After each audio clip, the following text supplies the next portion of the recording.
Allô? Il y a quelqu'un? Vous m'entendez? Vous pensez à notre futur ou juste à vous aujourd'hui?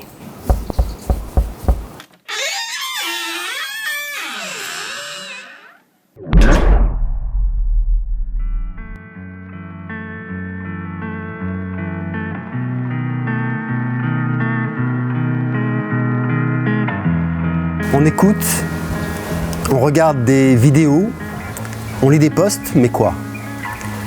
On commente, on partage, on aime, mais quoi d'autre? Est-ce que vous avez déjà réussi à faire des liens entre ce qui est dit? Est-ce que vous avez déjà réussi à comprendre vraiment l'enjeu et la finalité de ce hold-up planétaire? Bon, revenons en arrière et essayons de recoller les morceaux des pièces d'un Pulse.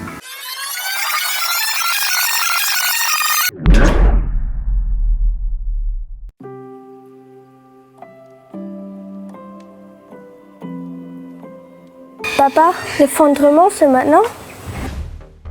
La population qui a augmenté de 350% en moins de 70 ans nous a fait passer de 2 à 7 milliards en un claquement de doigts. La population urbaine qui a pris le même chemin. Le PIB mondial qui nous fait voir sa pointe vertigineuse. La consommation d'énergie primaire, comme par exemple le pétrole, l'uranium, qui suit la même courbe. La consommation de fertilisants, qui était pratiquement inexistant en 1950 et est passé de 1 million de tonnes par an à 180 millions de tonnes par an en 70 ans.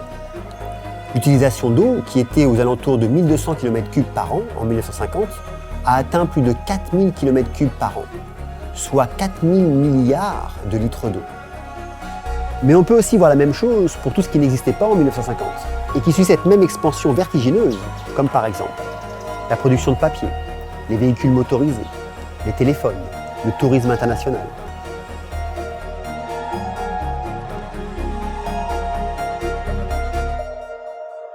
À ça, toujours d'après les travaux de Will Stephen, rajoute les tendances du système Terre, et voilà ce que ça donne. La concentration de CO2, qui montre le même pic, la température de surface, la dégradation de la biosphère terrestre, la perte des forêts tropicales, et la capture des poissons avec des chiffres de près de 75 millions de tonnes par an, soit 205 000 tonnes par jour, ce qui fait 2,5 tonnes par seconde, juste pour 5 minutes de plaisir gustatif. Pour la viande, en France seulement, d'après le site de Viande Info de l'association L214, on tue plus d'1 milliard d'animaux par an, soit en moyenne 1900 animaux par minute. Et dans le monde, d'après une étude de Planétoscope, c'est 140 milliards d'animaux par an, soit à peu près 4400 par seconde. Les chiffres en prévision pour 2050, si on ne change rien à nos habitudes, sont estimés à 463 milliards d'animaux abattus par an, ce qui fera presque 15 000 animaux tués par seconde. Personnellement, je remercie le ciel de ne pas être né poisson, bœuf, cochon ou poulet.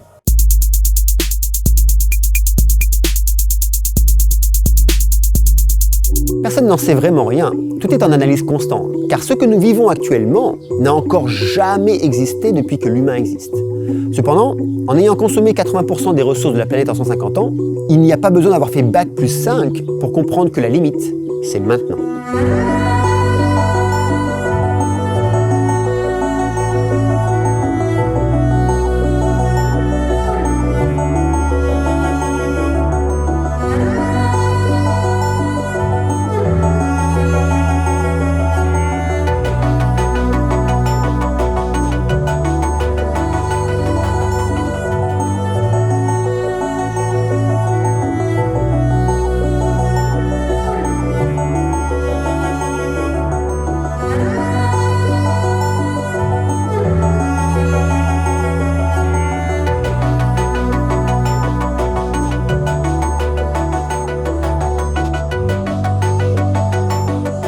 Vous vous rappelez quand je demande quand est la limite et quand je dis que la limite c'est maintenant, eh bien, dites-vous juste que si un mec comme moi, qui ne sait rien d'autre qu'un citoyen lambda, peut comprendre ça, alors ceux qui dirigent et contrôlent le monde le savent depuis que les courbes ont commencé à augmenter, c'est-à-dire en 1950. Mais au fait, de quelle limite parle-t-on? Limite des ressources? Limite du bien-être? Limite de place sur Terre pour les humains? Limite de la démographie? Je voudrais tout de même revenir sur un autre mensonge planétaire qui tente à culpabiliser le peuple de la même manière qu'on le culpabilise encore aujourd'hui pour la pandémie imaginaire. Ce mensonge est celui qui dit que nous sommes de trop sur Terre. Alors je voudrais juste quand même faire une nuance qui est de taille. Nous ne sommes pas de trop sur Terre. Par contre, si l'ensemble des habitants de la Terre continuent à se comporter et vivent tel que nous vivons actuellement, alors oui, nous sommes de trop.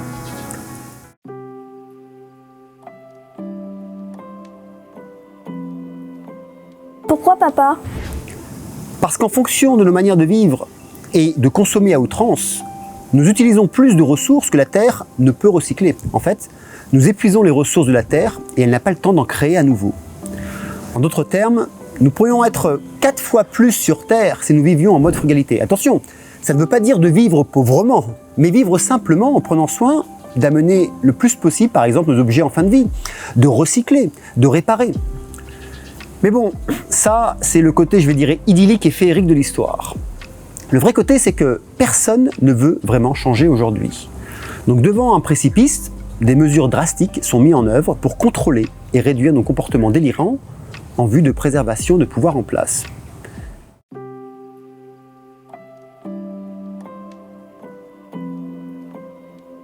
Et donc, c'est quoi les liens avec la pandémie? Eh bien, nous y arrivons, un peu de patience. Ce que je demande, au nom de tous ceux qui, comme moi, pensent la même chose, mais peut-être en silence, c'est que vous repreniez vos responsabilités vis-à-vis du peuple qui est le vôtre, et que vous fassiez passer le problème du changement du climat, de l'effondrement systémique, de l'exploitation des animaux, mais aussi des enfants, des femmes, des populations défavorisées pour le compte du capitalisme, de la préservation de la biodiversité, d'un développement société durable et écologique en priorité, devant l'économie, devant la finance, devant la croissance des lobbies qui font pression. Car tout ceci disparaîtra si on ne fait rien. Je vous invite à ne pas lâcher, jamais, car à chaque fois que vous baisserez les bras, c'est votre accord pour la fin de notre humanité, aujourd'hui, demain ou dans quelques décennies que vous donnez. Et d'après Yves Cochet, ancien ministre de l'Environnement, la période 2020-2050 sera la période la plus bouleversante qu'aura jamais vécue l'humanité en si peu de temps. Cet effondrement global est bien plus proche que nous le pensons. Il le prédit en 3 phases. Et voilà ce que ça donne à quelques années près. 2020-2030, l'effondrement des sociétés qui représente non pas la fin du monde, mais la fin d'un monde tel que nous le connaissons. 2030-2040, la période intermédiaire de survie. Et puis 2040-2050, la période de la renaissance, la création d'un nouveau système. Et dans le plus optimiste des scénarios, disons que cela ne se passe pas ainsi, ou un peu plus tard. Ça n'enlève en rien la question éthique de nos actions à l'encontre de la planète et de l'humanité tout entière. Nous, peuple du monde, nous sommes la clé. La non-violence est notre boussole, et l'action est notre salut. La solution ne viendra pas d'en haut, mais de nous, simples habitants de cette planète qui est notre terre-mère, le vaisseau de l'humanité.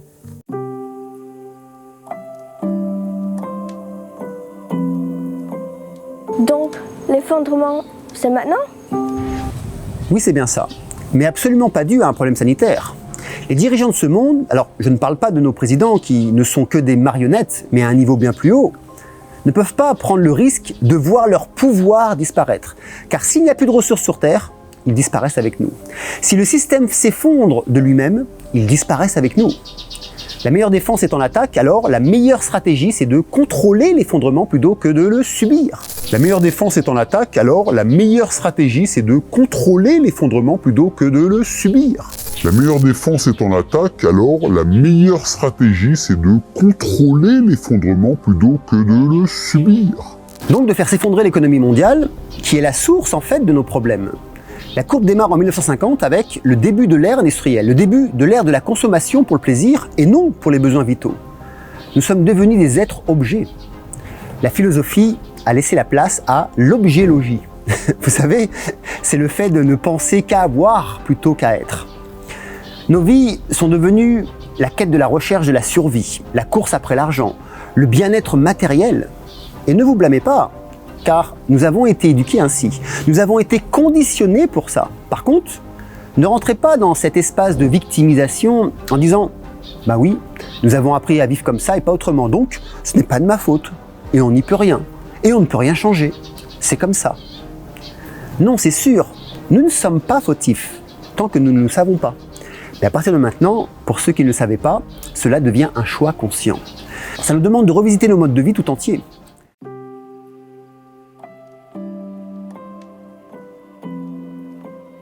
Nous devons nous réinventer, créer d'autres visions du monde. Oui, ma fille, et c'est bien tout l'enjeu de notre histoire aujourd'hui. L'humanité doit accoucher d'elle-même et se réinventer.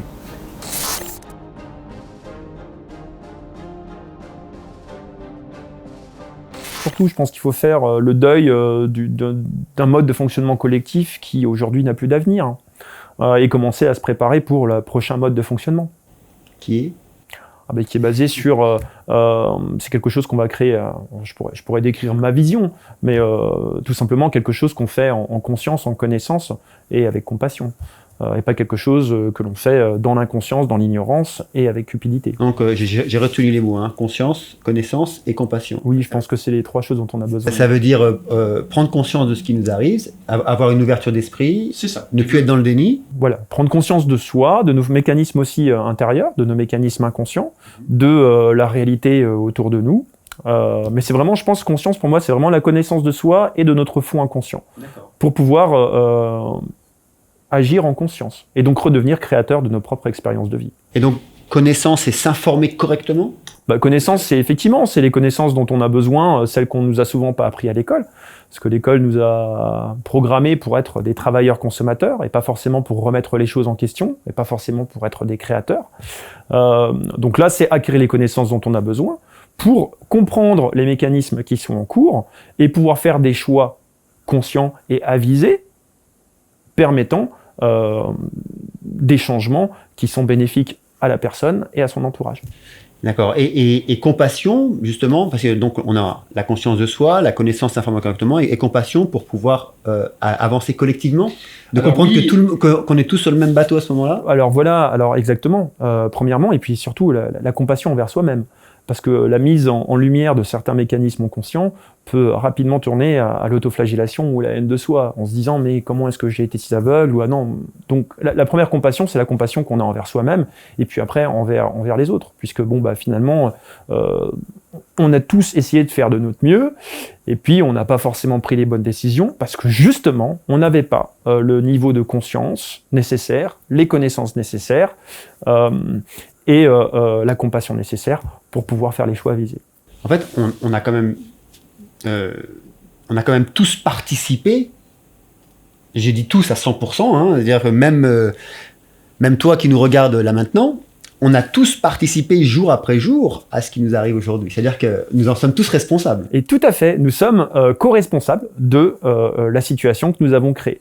Mais ce qui veut dire aussi que nous sommes co-responsables des changements que nous allons faire pour éviter que cela arrive à un point de rupture qui pourrait être potentiellement catastrophique pour tout le monde. Si on a pu en arriver là, c'est qu'on a les moyens, donc du coup, de pouvoir changer de direction. Alors tout à fait, c'est ça qu'on doit comprendre, c'est-à-dire que la société a été programmée par l'humain. Ce qu'on a oublié un petit peu dans notre processus d'évolution, c'est qu'en gros, là, on avait perdu le contrôle et que c'était maintenant la société qui programmait l'humain. Donc on doit reprendre conscience de nos pouvoirs créateurs et regarder dans nos programmes qu'est-ce qui ne fonctionne plus pour pouvoir les updater. Comprenez que plus nous sommes nombreux et plus nous devenons des ennemis dangereux pour les dirigeants de notre monde. Car si un jour nous nous révoltons, ils disparaîtront. Je vous donne quelques exemples très simples. Si nous décidions de ne plus utiliser l'euro ou le dollar et que du jour au lendemain, nous décidions, nous, peuple du monde, entrepreneurs et petits commerçants, de créer notre propre monnaie d'échange, sans plus faire cas de leur argent. Alors, les grandes surfaces feront l'aumône, les banquiers seront des retraités anticipés et leur système économique s'arrêtera. Mais le plus important, c'est que leur moyen de pression sur le peuple s'effritera de lui-même. Car aujourd'hui, il y a deux peurs qui règnent sur Terre. La peur de mourir et la peur de ne plus avoir d'argent. Nous avons besoin d'être nombreux à prendre le même chemin, même si d'apparence nous sommes, on va dire, séparés par les confinements planétaires, j'entends, par les distanciations sociales et l'arrêt des voyages dans le monde. Je vous rappelle quand même l'histoire des Juifs pendant la guerre et pendant l'époque de l'esclavage. Ils étaient des millions pour quelques soldats. Donc, comprenez quand même que la peur paralyse. La peur paralyse les actions. Alors, sous l'emprise de la peur, la soumission aux lois devient un acte naturel. Mais il n'y a rien de moins naturel pour un être humain que de respecter des lois qui ne sont pas naturelles, qui ne sont pas des lois de la nature. Oui, Et toutes nos lois sociétales, sans aucune exception, ne sont pas des lois naturelles. Je répète, toutes nos lois sociétales, sans aucune exception, ne sont pas des lois naturelles.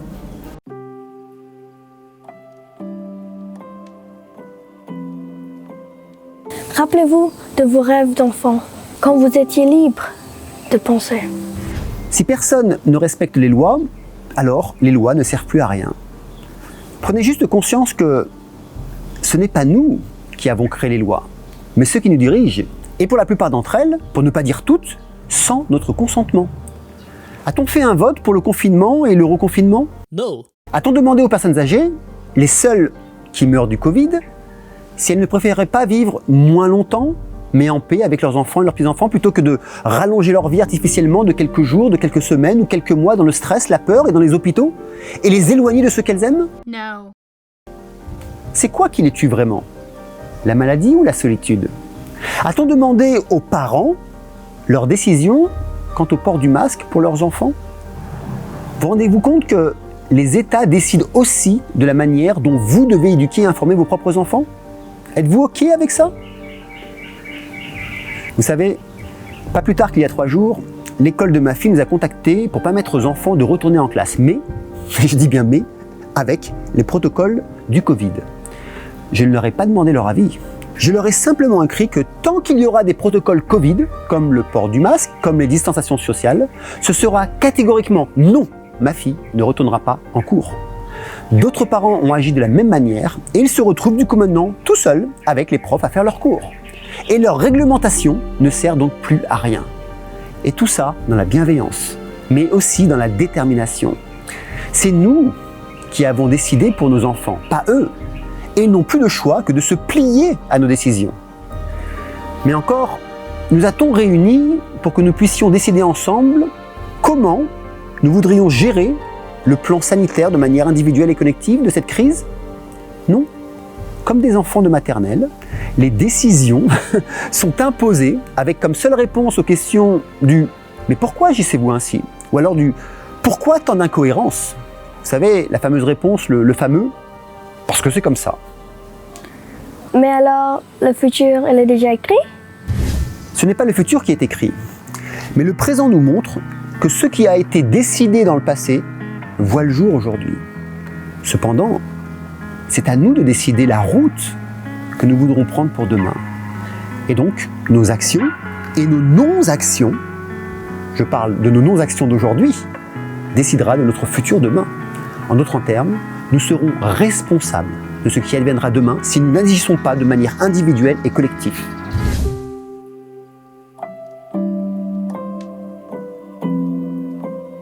Il est annoncé par exemple qu'en 2020, donc c'est demain matin, Oui. 2019-2020, une potentielle crise économique majeure, globale. Oui. Ensuite, si je ne me trompe pas, 2030, ça pourrait être le déclin, c'est-à-dire l'effondrement, c'est-à-dire le pic, et là on arriverait à cet effondrement. Alors bien sûr, c'est pas des chiffres, c'est pas 2030, le 1er janvier 2030 au matin tout s'effondre, on est d'accord. Aux alentours de 2040, ça serait une période de survie, où là, c'est un petit peu chacun pour soi, on va dire. Et puis 2050 qui pourrait être à peu près une période de renouveau. Donc pour relancer un nouvel ordre mondial peut-être, ou une nouvelle humanité, on ne sait pas.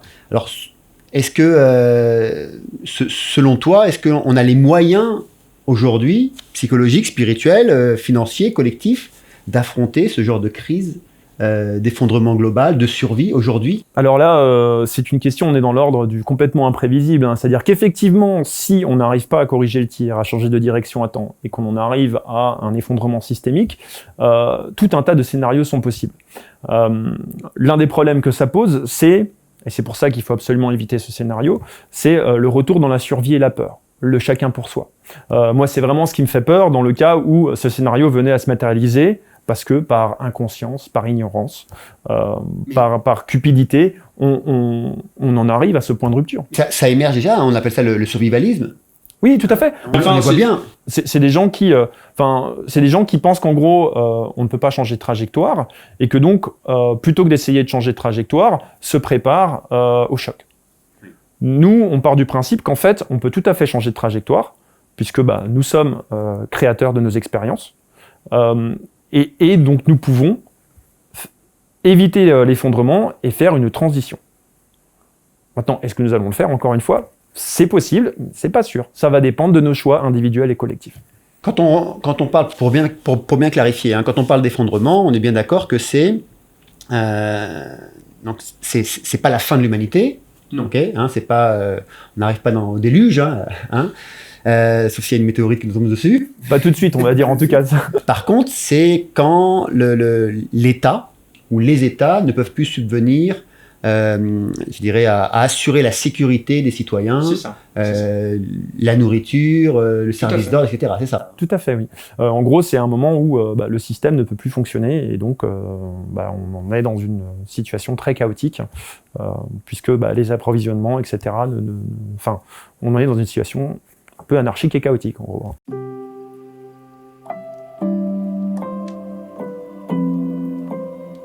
Mais comment, vous, les adultes, vous n'avez pas vu ça arriver? L'adulte, au XXIe siècle, a une grande faiblesse. Sa conscience et sa concentration est absorbée du matin au soir. Ça a commencé dans les années 50 avec la télévision, la radio, puis ensuite les jeux télévisés, les téléréalités, puis l'arrivée des réseaux sociaux et des jeux les plus stupides les uns que les autres. Et cette absorption journalière détruit en fait la capacité de réflexion et d'analyse, mais en même temps isole les individus. Le meilleur moyen d'agir en toute sécurité, c'est quand l'ennemi n'est pas présent ou alors immobilisé.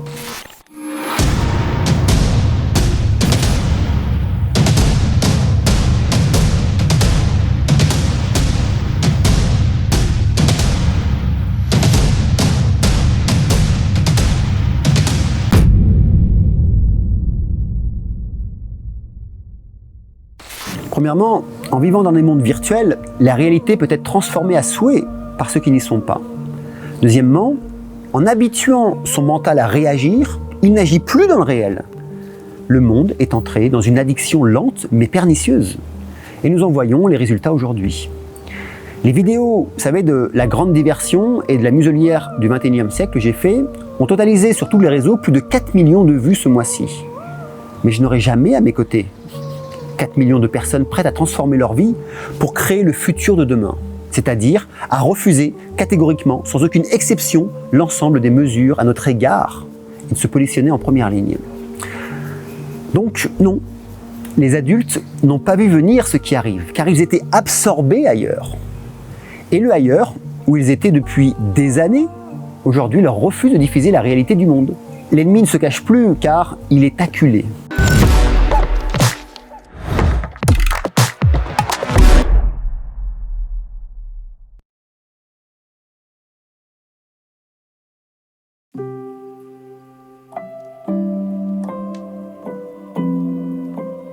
Papa, je t'entends souvent dire que nous sommes en guerre.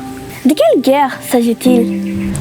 Il s'agit d'une guerre psychologique, énergétique et surtout économique. Car c'est ça la véritable crise et le véritable objectif de cette propagande mondiale. C'est bien ça. C'est la destruction de l'économie mondiale et surtout de la classe moyenne. Regardez, il y a plus de morts de commerce que de malades du Covid dans le monde. L'économie touristique dans le monde, d'après les dernières projections de l'OCDE, c'est-à-dire l'Organisation de coopération et de développement économique, atteint les moins 80%. Je vous mets des images de Bali, là où j'habite depuis 1990, pour que vous compreniez ce que veut dire moins 80%.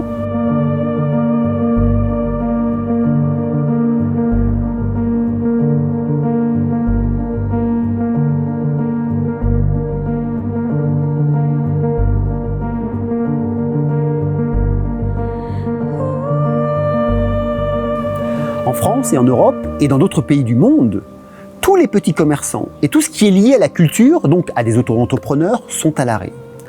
Nous sommes dans une guerre économique violente. Et ceux qui sont visés en premier, ce sont les classes pauvres et les classes moyennes. Nous le voyons aussi dans les mesures prises en France, par exemple, autorisant l'ouverture des grandes surfaces et en fermant les petits commerçants. Ce qui est incroyable, c'est que ces mêmes mesures sont répliquées partout dans le monde. Je n'ai personnellement jamais vu dans l'histoire de notre monde prendre des décisions politiques de même manière, aussi globales et coordonnées. Comme si des anges étaient venus harmoniser les décisions de nos politiciens. Comme s'ils pensaient et parlaient tous de manière synchronisée sur la même fréquence hertzienne et vibratoire. Vous savez, la 528 Hertz, celle de l'amour du peuple et de leurs concitoyens. Et la machine continue. Nous sommes dans une logique sans faille, je le répète encore et encore depuis plusieurs années, et de plus en plus depuis les 8 derniers mois. Pendant que tout le monde se tourne sur la pseudo-pandémie et le pseudo-risque sanitaire, pendant que les États vous culpabilisent en disant que la seconde vague est à cause de votre négligence, au lieu de dire que depuis des décennies, ils ont supprimé les lits d'hôpitaux, ils ont retiré le budget à la médecine, s'il y avait des dizaines de milliers de lits en plus et beaucoup plus d'hôpitaux, et en plus des aides-soignants, les hôpitaux ne seraient pas submergés et pas de panique pour accueillir ceux qui toussent ou les personnes âgées en phase terminale. Redonnons à César ce qui appartient à César. Fin de parenthèse.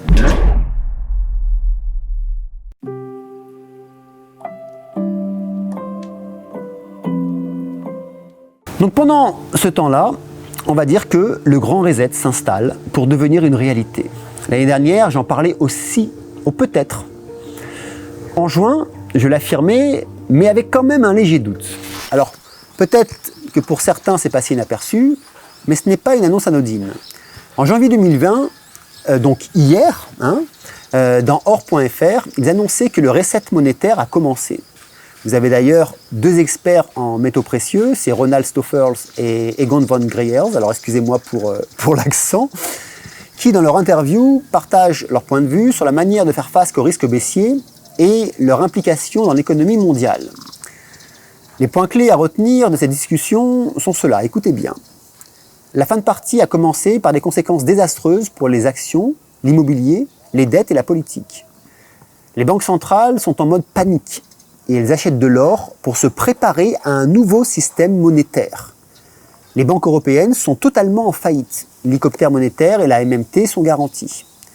Une énorme ruée vers l'or est sur le point de commencer lorsque ça fera la une dans les journaux. Donc vous comprenez qu'il est essentiel de se préparer financièrement et psychologiquement pour affronter la prochaine crise.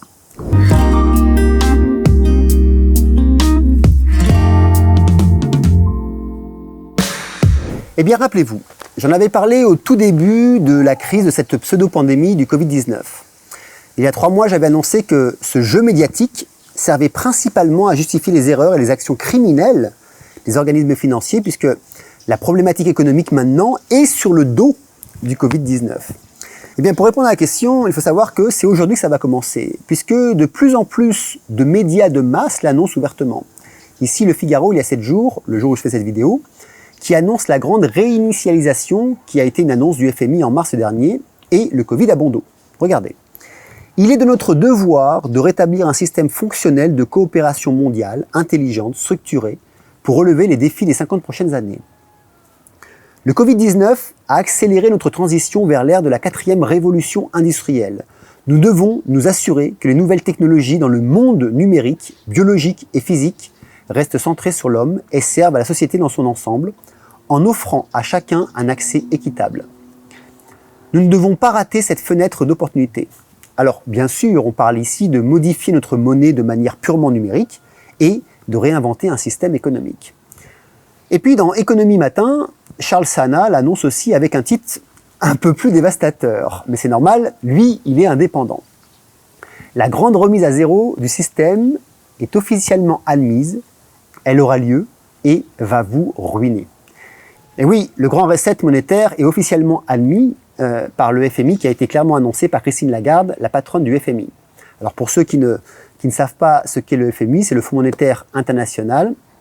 Et puis c'est une institution qui regroupe, je crois, 189 pays, si je ne fais pas d'erreur. Et leur but, c'est quoi? C'est de promouvoir la coopération monétaire internationale et garantir la stabilité financière. Alors il faut comprendre qu'avec 189 pays, le FMI a un poids important aussi bien sur les décisions politiques qu'économiques par rapport à notre monde.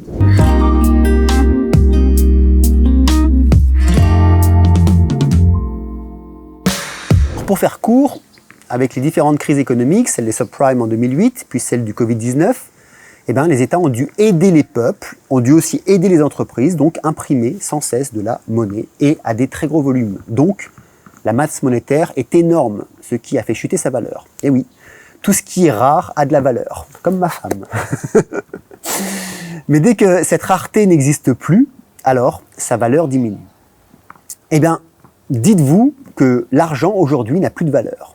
Alors la seule manière de lui redonner de la valeur, c'est de faire une remise à zéro et de créer une nouvelle monnaie. En d'autres termes, les compteurs vont être remis à zéro et vous serez probablement ruiné, sauf si vous faites les bons choix dès maintenant. Les dettes des États et des organismes financiers ne pouvant pas être remboursées, il n'y a pas le choix pour gagner une économie stable, il va falloir faire un reset. Et Carl Descombes, d'Objectif Éco, l'annonce pas plus tard que le 6 mai. Au passage, les États vont saigner les peuples tant que possible, au travers des impôts, mais aussi au travers de l'épargne. En France, assurance vie et livret A. Pour au final, laisser les particuliers avec une épargne dans une monnaie de singe. Aujourd'hui, c'est une réalité, et c'est officiellement annoncé d'une part publiquement dans les journaux, et d'autre part beaucoup plus largement diffusé aussi en vidéo de propagande, ici celle du WEF, World Economic Forum, que je vous ai traduit en français.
Papa, c'est quoi exactement le grand reset? C'est la fin du monde? Non, ce ne sera pas la fin du monde, loin de là. Ça sera peut-être meilleur ou pire, ou simplement différent. Mais les équilibres dans lesquels nous avons grandi, vécus depuis plus de 50 ans, seront évidemment radicalement changés. Il y aura comme à chaque fois de grands perdants, nombreux, et de grands gagnants sans doute, mais beaucoup plus rares. Ça bouleversera forcément nos vies. Le grand reset sera d'abord économique, dans notre manière de consommer, d'acheter, mais aussi d'échanger. Il sera monétaire avec la digitalisation de la monnaie. Fini le travail au black et le cash. Il sévira aussi sur les droits à la propriété, qui vont petit à petit être supprimés pour passer à une société de locataires. D'ailleurs, pour ceux qui n'auraient pas encore ouvert les yeux, par rapport à ça, regardez ce que vous louez actuellement. La musique. La musique est en location. Les films, les vélos, les trottinettes, bientôt les voitures et très rapidement, les maisons. Sachez cependant qu'une société de locataires est une société d'esclaves et tributaires. D'autant plus si vous ne contrôlez pas vos comptes avec l'argent électronique et virtuel aussi, où une simple pression sur une touche vous bloque l'accès à votre argent. Le grand reset, c'est aussi le remplacement des idées, le remplacement des institutions et des processus et des règles actuelles. Et cela, je vais dire que ça s'apparente au nouvel ordre mondial que certains peuvent évoquer sous des contours plus complotistes, un nouvel ordre mondial s'accompagnant d'une nouvelle gouvernance mondiale, qui, soit dit en passant, est à l'œuvre sous nos yeux dans toute sa splendeur aujourd'hui. Et comme le disait Benjamin Castello, le président et le fondateur de New World Together, l'ancienne société doit se séparer de ses fondements et de ses constructions. Ouais, j'aurais une question, c'est pourquoi est-ce que ça arrive maintenant? C'est-à-dire que pourquoi, avec toute je dirais la science telle que l'on la connaît aujourd'hui, avec toute la technologie que l'on a aujourd'hui, Pourquoi est-ce que ça émerge là, maintenant? C'est-à-dire que c'est quelques dernières années seulement, et encore, je dirais quelques dernières années, je dirais même c'est presque quelques mois. Il y a tout qui émerge d'un coup, c'est comme si tout était dans un coffre-fort pendant des années où personne ne voulait en parler. Enfin, pourquoi maintenant? Eh ben, je pense que tu as répondu à ta question. C'est parce qu'aujourd'hui, on a la science et la technologie nécessaires pour pouvoir faire cette transition. C'est-à-dire qu'en fait, on a eu besoin de vivre des expériences collectivement, de créer une société basée sur la consommation, la croissance infinie, le consumérisme, qui a servi en fait d'acquérir tous ces outils dont tu décris. Et c'est un petit peu comme une fusée qui se lance pour partir dans l'espace. Eh ben, elle utilise des compartiments. Et à un moment, eh ben, le compartiment a été utilisé et elle doit s'en détacher. Et je pense que la société qu'on a créée, qui ne peut pas être soutenable de par la façon dont elle a été programmée, est l'un de ces compartiments. C'est une étape d'évolution en fait. Et aujourd'hui, eh ben, on est dans le contexte où on a les outils de communication, on a la technologie pour nous permettre, dans l'ère de la connaissance, d'apprendre les leçons dont nous avons besoin d'apprendre et d'évoluer collectivement. Donc je pense qu'en fait ça arrive au très bon moment. Oui, donc alors tu me diras si je me trompe, mais pour toi et puis pour les membres de New World Together, les effondrements qui peuvent apparaître ou les crises qui apparaissent sont, je dirais, une aubaine, quelque part, je mets entre guillemets, oui, pour l'humanité, ce qui va nous permettre de franchir une étape dans l'évolution humaine. C'est ça, c'est pour moi une étape d'évolution. Alors ceci dit, c'est pas un scénario qui est garanti. C'est-à-dire qu'en gros, on a une opportunité aujourd'hui d'évolution collective. La crise à laquelle on fait face nous demande de nous poser des questions sur nos fonctionnements individuels et collectifs et permettent d'avoir, par rapport à cette remise en question, d'offrir une opportunité d'évolution. Maintenant, est-ce qu'on va choisir l'évolution? Je pense que oui, mais l'histoire reste à écrire. Ce qui est incroyable, c'est que, alors que toutes les banques sont en faillite, alors que l'économie se meurt, alors que l'argent va disparaître, alors que les systèmes financiers actuels vont exploser en fumée, les Français épargnent de plus en plus depuis le début de cette crise. Regardez cette courbe exponentielle. C'est extraordinaire.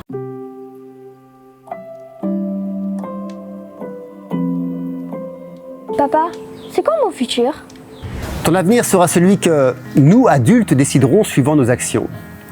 Soit nous continuons à vivre notre vie as usual et laisser des psychopathes décider de notre futur et donc du tien et celui de tes enfants, soit nous décidons tous ensemble de reprendre notre souveraineté et de faire passer notre petite vie du quotidien en arrière-plan et en mettant en avant le bien-être des générations futures. Je suis prêt à être en première ligne s'il le faut, et je le dis ouvertement, je suis prêt à voyager de par le monde, bien sûr dans la bienveillance et la non-violence, et surtout dans l'intelligence collective, pour transformer les directions dans lesquelles nous sommes. Je suis prêt à influer les trajectoires de vie qui sont prédestinées pour nous, et en plus à notre insu. Je suis prêt à mourir pour ma liberté, la liberté de nos enfants. Je ne crois pas en l'humain d'aujourd'hui, mais je crois en l'éveil de la conscience humaine, qui en est d'ailleurs qu'à ses balbutiements. Nous pouvons décider de notre futur.